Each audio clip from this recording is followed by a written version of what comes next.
que vai para o solo como dejetos e depois se transforma em nutrientes. Então, a gente sempre tem essa reciclagem que ocorre naturalmente na natureza. Então, com a industrialização, a gente passou a consumir mais e como todo esse rejeito não retorna ao ciclo natural, transformando-se em novas matérias-primas. Então, aí é que a gente tem que começar a refletir novas metodologias para a gente estar se apropriando dessas matérias-primas.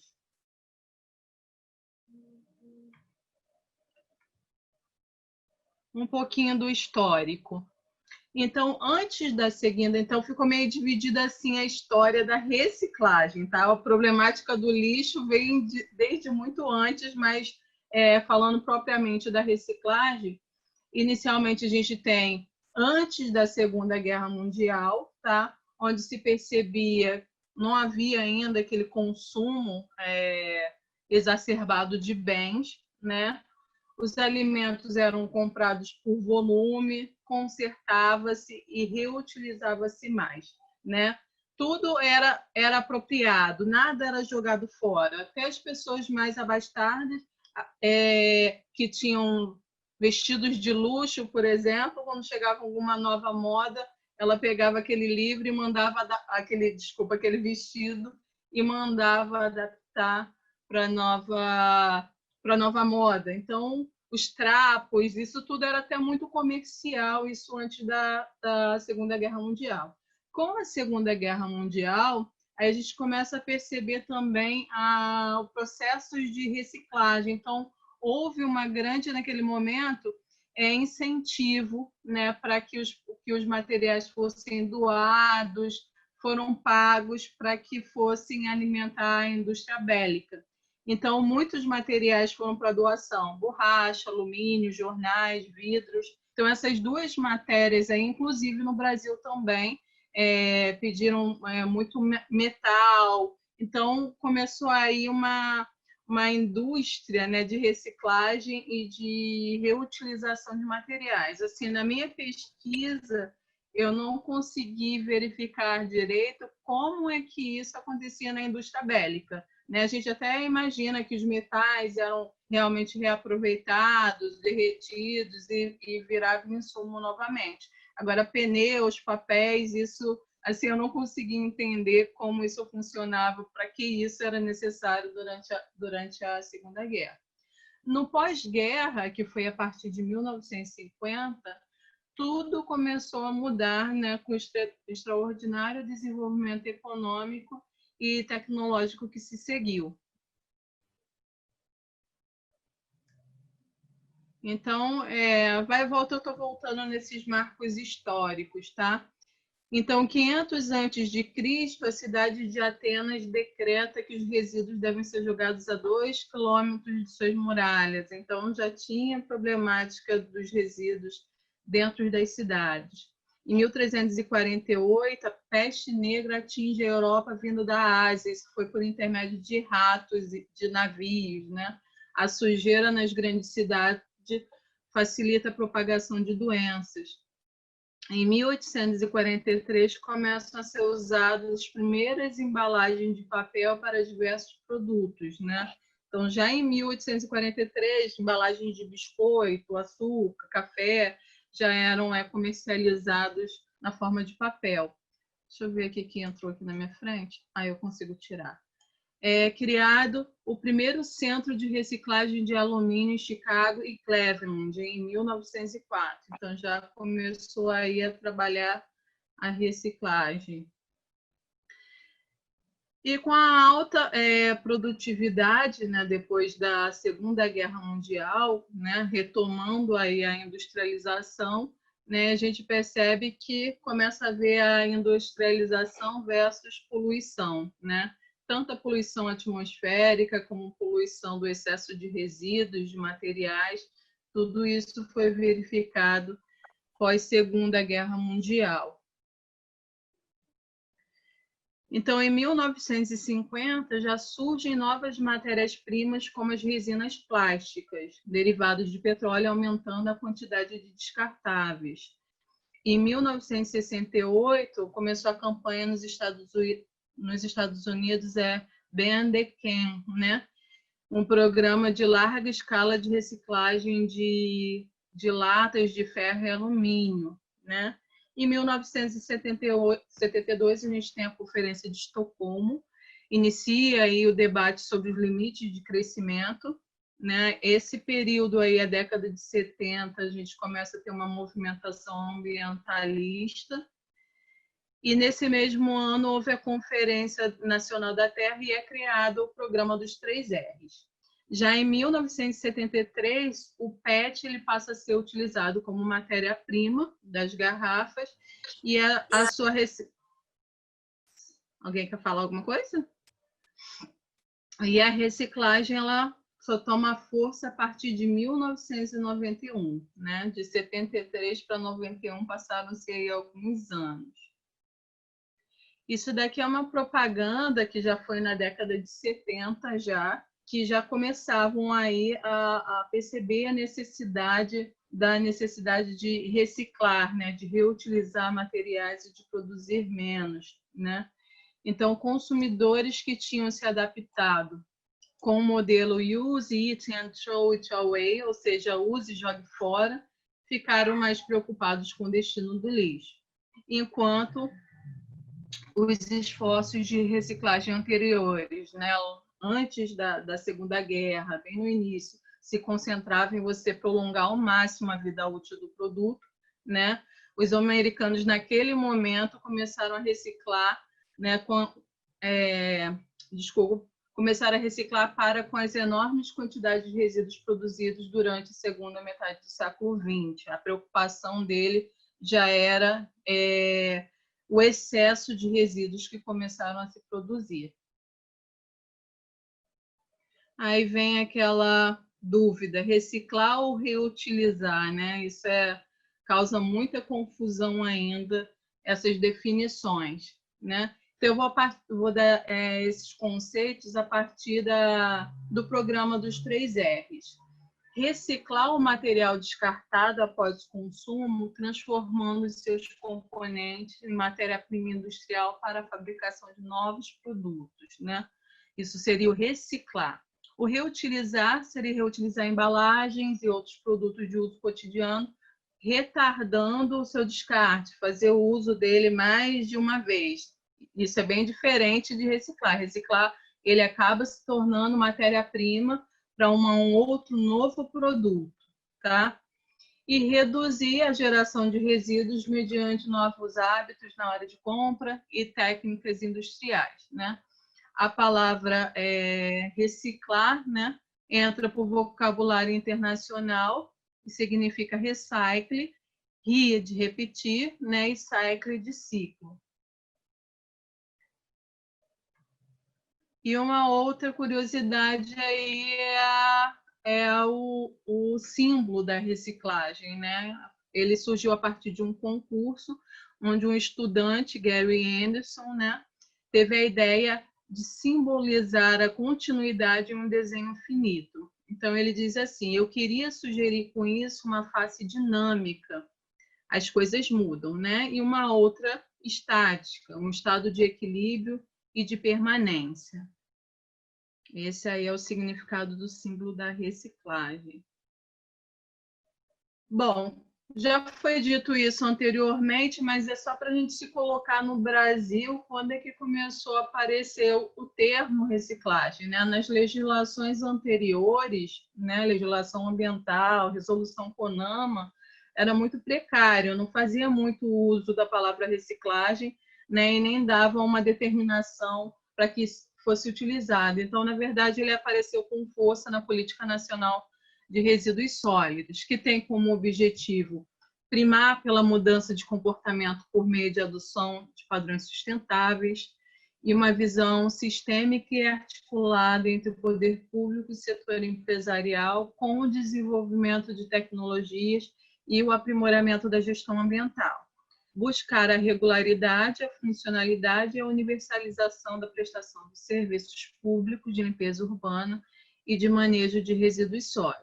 Então, a gente tem uma ordem de prioridade aí, segundo a Política Nacional dos Resíduos Sólidos. Primeiro, não gerar, isso acho que já foi discutido, né? Acho que, se não me engano, na primeira aula. A necessidade de se reduzir, né?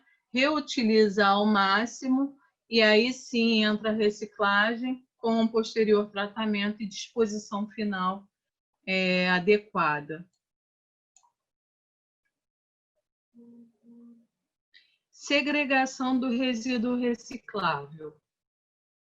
A segregação de resíduo reciclável é um processo industrial que converte o resíduo sucata em matéria-prima secundária através de um conjunto de técnicas pelas quais os materiais que seriam descartados são desviados e processados. Então, essa é uma fase inicial para a gente começar a reciclagem do material, né? Eu preciso segregar esse material. E reciclar possibilita economizar energia, poupar recursos naturais e trazer de volta ao ciclo produtivo que é jogado fora, né? A reciclagem também, né, assim como foi dito bastante na semana passada em logística reversa, né? Ela é essencial no fluxo da logística reversa, pois é responsável por transformar os resíduos novamente em matéria-prima. Então, quais são os principais efeitos econômicos e ambientais da reciclagem? Minimiza a exploração de recursos naturais, reduz a poluição do solo, água e ar, mitiga as emissões de gases de efeito estufa, né? A partir do momento que você está fazendo uso, por exemplo, dos plásticos, reciclando os plásticos, que são materiais que vêm direto do petróleo, né? Você começa a mitigar aí também as emissões de gases de efeito estufa. Reduz o custo de produção, né? Quando você reintroduz aquela matéria-prima de maneira a substituir a matéria-prima bruta, né? Você reduz o custo de produção. E geração de renda para as pessoas que estão envolvidas aí, catadores, cooperativas, no sistema da reciclagem. Continuando aí nos nossos marcos históricos, em 1985, né, em Niterói inicia a primeira experiência de coleta seletiva de lixo, isso no Brasil, tá? Ocorreu isso em Niterói. Em 1989, nasce em São Paulo a Copemare, que foi a primeira cooperativa de catadores de materiais recicláveis no país, né? Em 1992, a gente tem aí a ECO 92, né, que resulta na assinatura de acordos mundiais para a proteção do meio ambiente, e surge também, né, a Política Nacional dos 3Rs, né, na conferência, desculpa, a Política dos 3Rs, que ocorreu na Conferência Nacional da Terra, amplamente divulgado, né? E no final do século XX, começa a perceber também um avanço de tecnologias para o reaproveitamento de materiais e fabricação de produtos com matéria-prima reciclada. Bom, panorama brasileiro sobre reciclagem. Esse dado não é um dado muito fácil de encontrar, porque a gente não tem no Brasil um sistema de coleta seletiva eficiente para você começar a verificar aí o quanto o Brasil está reciclando, ainda mais quando se trata de dados recentes, né? Então, a Abrelp, né, ela começou também a trabalhar com os dados da ANCAT, que é uma associação nacional de catadores e catadores de materiais recicláveis, tá? Eles divulgaram o Anuário da Reciclagem em 2017 e 2018, e esse trabalho deles, para eles verificarem quanto o Brasil tem reciclado, né, foi feito com 260 organizações de catadores e algumas parcerias. Então, essas 260 organizações é que levantou esses dados que são os mais atuais aí para dizer como é que está o Brasil em termos de reciclagem. Então, a gente percebe, né, que a ANCAT ela se encontra com esses amarelinhos aqui, encontra-se principalmente nas regiões litorâneas, ou seja, nas regiões mais populosas, e se encontra mais fortemente em São Paulo, Rio de Janeiro, mais na região sudeste, tá? Então, daí a gente vai conseguir verificar alguns dados. Então, aqui, olha, nessa primeiro mapinha aqui, seria a distribuição dos resíduos coletados pela coleta regular pelo Sistema Público em 2007, tá? Esse daqui são dados, né, não foi nem da ANCAT, foi da Abrelp mesmo. Aqui está dizendo que 91% da cobertura da coleta pública pelos municípios, ou seja, no Brasil existe a coleta pública, aquela do lixo, de coleta do lixo nas nossas casas. Então, a cobertura no Brasil chega a ser de 91%. Isso é um dado interessante.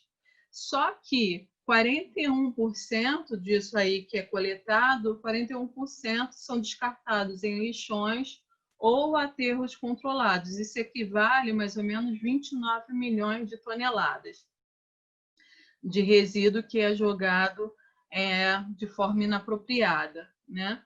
E com relação à coleta seletiva, né, apenas 22% dos municípios do Brasil possuem coleta seletiva pública, né? Então, apenas 22%.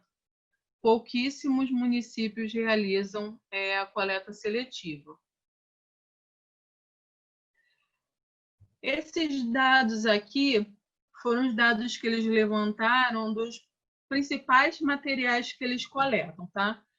Papéis, né, jornal, papelão, papel branco e outros papéis, os plásticos, PET, PVC, né, PAD, PEBD, alumínio, né, latas e outros resíduos, outros metais, sucata, cobre, vidros, né, eles coletam vidro branco, colorido e outros materiais orgânicos e componentes eletrônicos. Então, nesses dados que eles levantaram, então, em toda essa faixa de pesquisa deles, eles fazem a coleta desse tipo de material. O que foi observado no trabalho deles, né, que entre 2017 e 2018, o papel foi o material que foi mais reciclado, né? Então, aqui, olha, 62,6% e 65% em 2017 e 2018 foi o material mais reciclado, tá? Mais coletado. Em seguida vieram os plásticos, depois os vidros, outros metais e, por último, o alumínio. Esse dado é que me chocou, porque o Brasil é o país que mais recicla alumínio no mundo, né? Ele tem uma taxa de reciclagem de 85% em termos de reciclagem de latinhas de alumínio. E aqui nessa pesquisa, né, foram pouquíssimos, eu não consigo nem justificar o porquê desse dado, de ter pouquíssimos latas de alumínio recicladas aqui nesse trabalho. E também, eles falam também do valor, né, de todos esses materiais, o que tem maior valor agregado, onde eles conseguiram maior retorno econômico, foi justamente na coleta do alumínio, que eles colocaram aí. Bom, sobre o ranking da reciclagem no mundo, acho que já foi falado também em alguma apresentação, são dados também de 2018. A gente tem a Alemanha, né, com a maior taxa de reciclagem, 56,1%, seguido da Áustria e depois Coreia do Sul. Aí aqui, não estou entendendo direito o que está aqui. Bom, então os campeões aí de reciclagem no mundo, a Alemanha, a Áustria, até o colega na aula dele comentou, mostrou alguns vídeos, né, mostrando como é que dá essas reciclagens em outros países. Então a gente percebe que o nosso país está muito aquém quando a gente fala sobre índices de reciclagem. Até o dado que é sobre a nossa reciclagem no país é muito complexa de a gente adquirir. Continuando o nosso marco histórico, bom, 2009 inicia-se as discussões sobre a nova era geológica, que é o Antropoceno, né? Onde destaca-se a questão dos resíduos como um dos principais marcadores geológicos do impacto humano. É bem interessante que já estamos encontrando nessas discussões do Antropoceno, já estão encontrando plásticos, materiais de origem antropogênica, né, fossilizados. Por isso, começaram aí as discussões com essa nova era geológica. Em 2010, já foi instituído a PNRS no Brasil. 2015, na Agenda 2030, no Objetivo 12, ele fala que até 2030 pretende-se reduzir substancialmente a geração de resíduos por meio da prevenção, redução, reciclagem e uso. Isso é a meta, né? O Objetivo 12 da Agenda. E 2018, o Brasil é o país que mais recicla lata de alumínio no mundo, tá? E ele vem mantendo esse ranking de alguns anos até esse último dado que eu vi, que é de 2018. Bom, uma frase que eu gosto muito, né, do Leonardo Boff, que ele fala assim: pelo fato de sermos interdependentes, cada coisa certa e sustentável que fizermos repercutirá no todo. Então, a gente começa aí a pensar na reciclagem e ela se aproximar mais de nós cidadãos, né? Então, para fazer a segregação dos resíduos, é importantíssimo conhecer os materiais. Hoje, no Brasil, o mais usual é separar o lixo em reciclável, úmido e rejeito. Então, eu tenho aqui o manual, né, de separação de resíduos, né, separados em recicláveis, vidro, plástico, papelão, latas, os não recicláveis, chicletes, fitas de adesivos, os compostáveis e os perigosos. Então, não é querendo me gabar, mas aí eu vejo que a química tem um papel fundamental em esclarecer, em trabalhar a questão dos resíduos no conhecimento dos materiais. Então, bom, para falar da reciclagem dos principais materiais, que é papel, vidro, enfim, a gente percebe que eu tenho N qualidades de materiais. Então, se eu fosse falar de todos os materiais, todas as classificações desses materiais que a gente trabalha, a gente demoraria aí pelo menos 2 dias de aula para estar falando, né, sobre os principais materiais. Então, só voltando aqui, nos resíduos que foram coletados pelas cooperativas. Então, a gente tem isso. Papéis, plásticos são os principais materiais que são recicláveis, né? Papéis, plásticos, alumínios, outros metais, vidros e outros materiais. Aí, quando eu entro em papel, então eu tenho um tipo de reciclagem para o jornal, eu tenho um tipo de reciclagem para o papelão, um tipo de reciclagem para o papel. Aí eu levanto outras informações, quantidade de material, quanto ele está sendo reciclado, se ele é muito coletado ou não, como é que é a economia de energia, isso tudo varia em cada material que a gente vai comentar, que vai trabalhar. Então, eu peguei só alguns exemplos, trouxe alguns videozinhos de alguns materiais para a gente falar como é que acontece a reciclagem deles. Ok?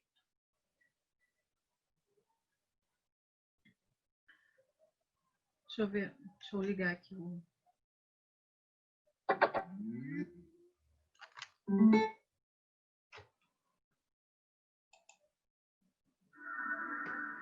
Vocês estão escutando? O vidro é um material 100% reciclável.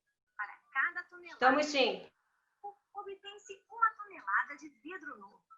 Apesar disso, apenas 46% de toda a produção do Brasil são reciclados. Conheça agora algumas dicas para selecionar o material. Todos os vidros podem ser reciclados. Todos os vidros. O vidro é uma matéria-prima que é reciclada pela própria indústria vidreira, independentemente da cor. Até o vidro de janela, esse vidro que chama plano, é reciclado. Só que as condições para enviar para reciclar não são tão simples. Vamos dizer assim, se você está na sua casa e quebrou um vidro de janela, não ponha com os recicláveis, que você não vai conseguir enviar para reciclar aquilo. Os cacos de vidro encaminhados para reciclagem não devem ter cristal, pedaços de espelho, lâmpadas ou vidro usado nos automóveis. Todo vidro que chegou para reciclagem vai ser derretido, ele vai ser misturado junto com aquele vidro que está sendo fabricado e já vai automaticamente ser encaminhado para a produção ou de novas embalagens ou de vidros planos, seja para automóvel, para qualquer outra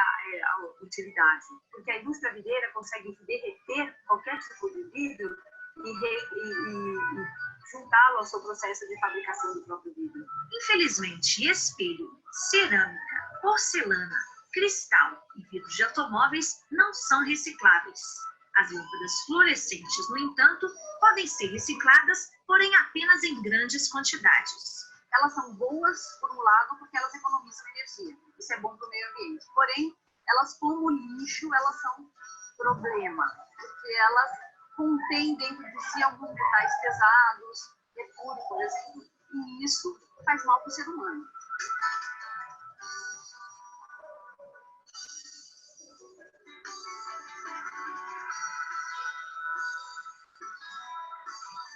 O que nós alertamos para o consumidor, de qualquer maneira, é que ele encaminhe todas as suas embalagens para o programa de coleta seletiva e para a cooperativa, porque é a cooperativa que vai saber separar cada uma adequadamente e encaminhar cada uma para o seu processo de reciclagem.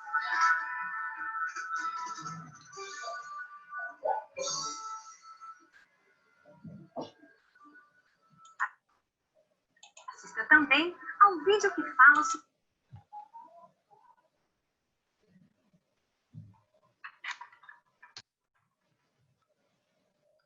Bom, apesar da importância, né, da reciclagem do vidro, né, no Brasil não tem dados assim muito precisos de quanto é reciclado de vidro. É em torno de 45% e 49%. O vidro ele tem baixo valor agregado para os catadores, por isso, para eles não é muito interessante, a gente não vê muitos os catadores coletando vidros. E no caso do vidro, é mais incentivada a reutilização, né? E quais são as vantagens da reciclagem do vidro? Diminuição do volume de lixo nos aterros, o reaproveitamento do vidro chega a ser a 100%, né? Ele tem essa vantagem também que ele pode ser reciclado inúmeras vezes sem perder a propriedade. Então, para cada tonelada de vidro reciclado, gasta-se menos de 70% do que se gastaria para se fabricar mais vidros. E como é usada a areia para sua fabricação, assim, com a reciclagem, o processo de extração de areia em rios diminui.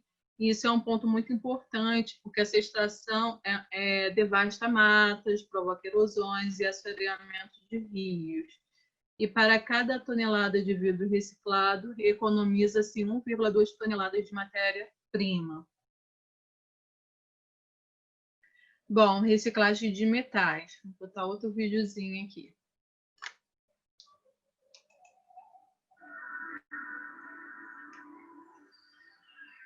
a reciclagem dos metais é responsável pela produção de 20% do aço no Brasil. Separando os metais em casa, todo o país ganha. A reciclagem do resíduo economiza energia elétrica, recursos naturais e dá emprego a mais de 150 mil brasileiros. Qualquer lata de alumínio, qualquer lata de aço podem ser recicladas. Aquele material, ao se derreter, ele se mistura com o aço que está sendo fabricado e ele tem o seu total aproveitamento sem nenhuma restrição. A tampinha do Yakult, por exemplo, sim, é um alumínio, essa pode ser reciclada.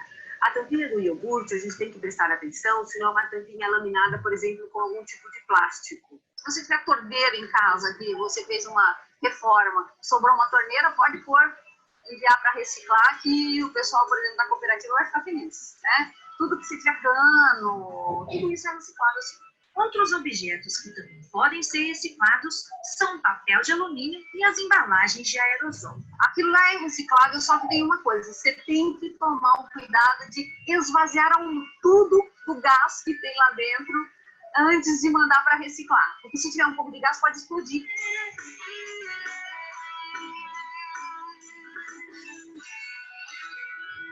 Materiais como clipes de papel, grampos e esponja de aço não podem ser reciclados. Blister de comprimido não é reciclável porque ele tem o alumínio muito grudado naquele plástico, o pessoal não consegue separar, então o blister joga no lixo. A nossa orientação hoje para o consumidor é a seguinte: separe suas embalagens e encaminhe para a cooperativa, porque a cooperativa é que tem o conhecimento profundo para saber o que exatamente vai ser reciclado, como vai ser reciclado e onde vai ser reciclado. Para o consumidor, é mais fácil ele entender que a parte dele é separar aquela embalagem.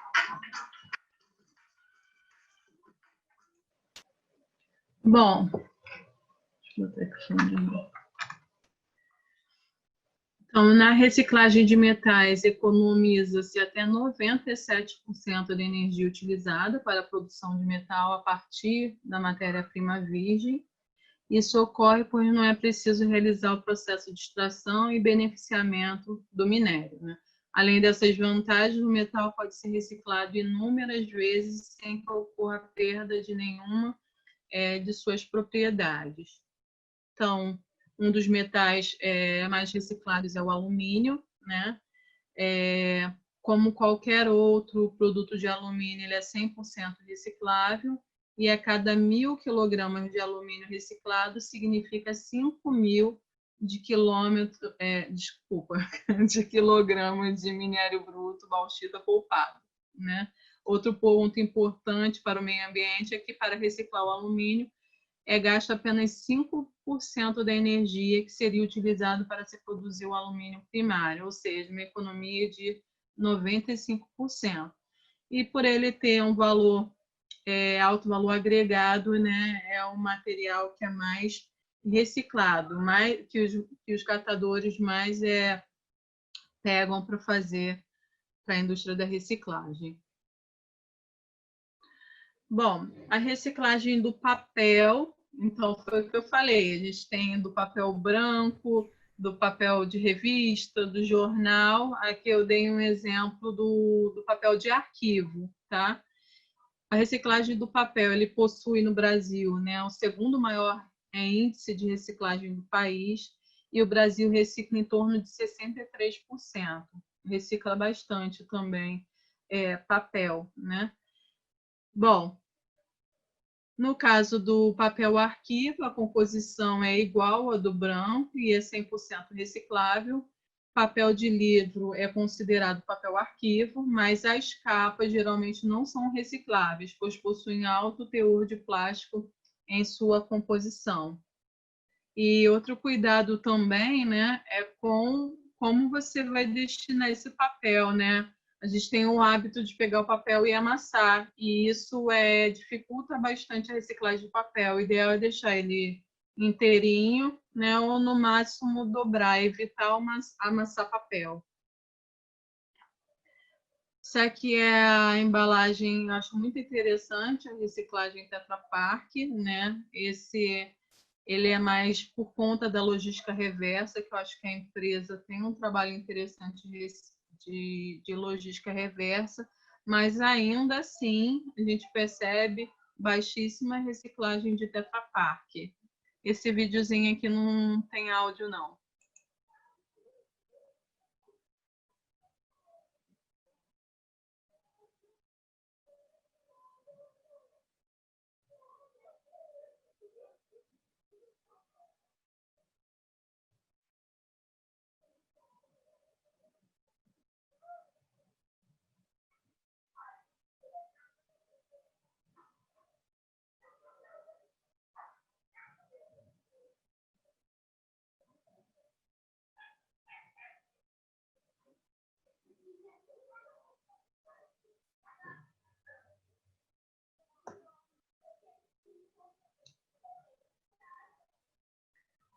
Bom, a embalagem Tetra Pak, ela é 100% reciclável, né?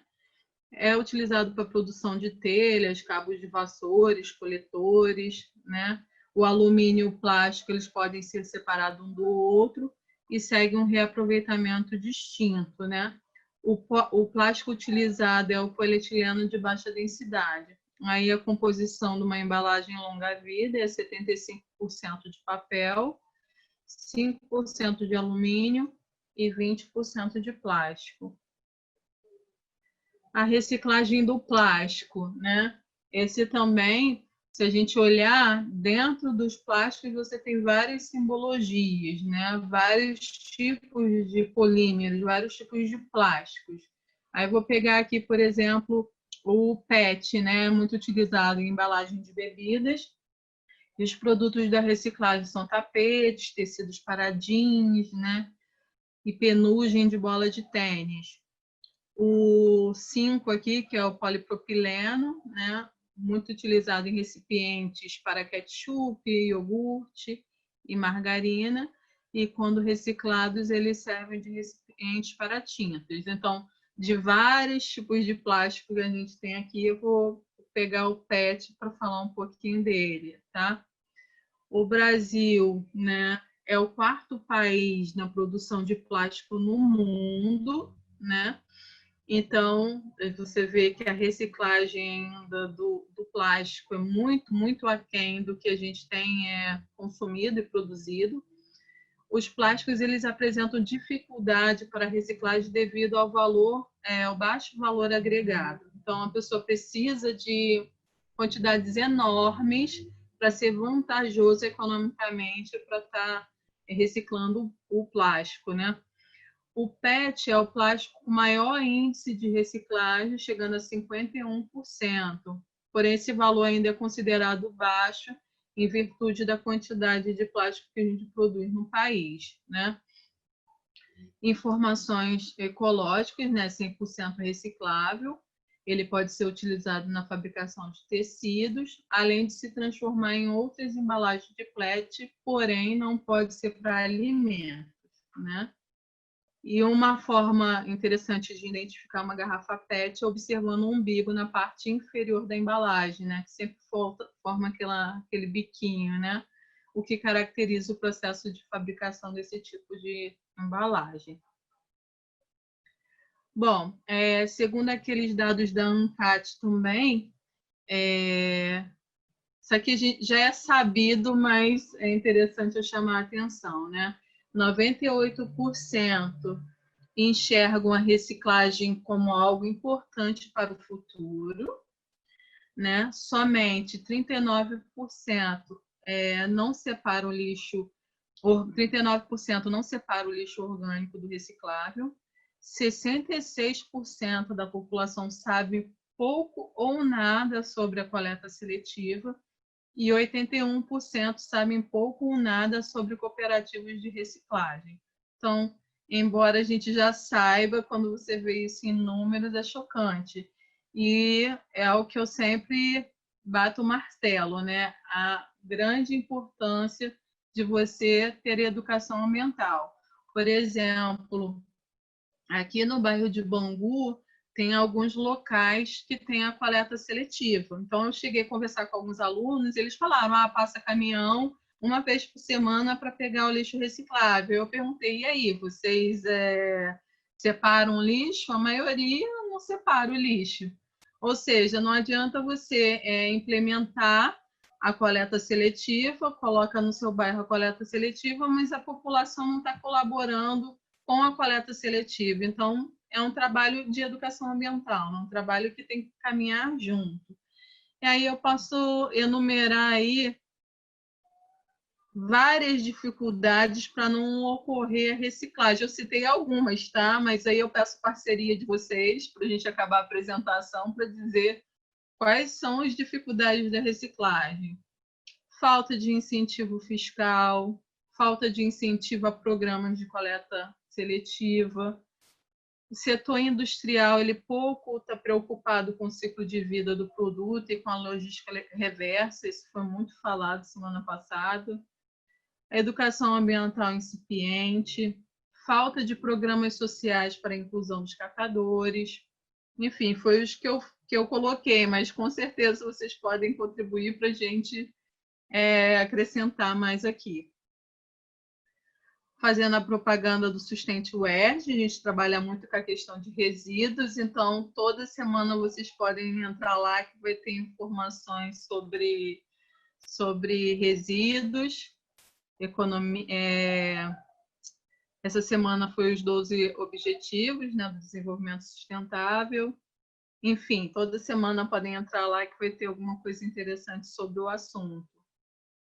E falta complementar aí, tá, Mônica? Me perdoa, mas ainda falta complementar aí as referências bibliográficas para enviar para os colegas. Muito obrigada.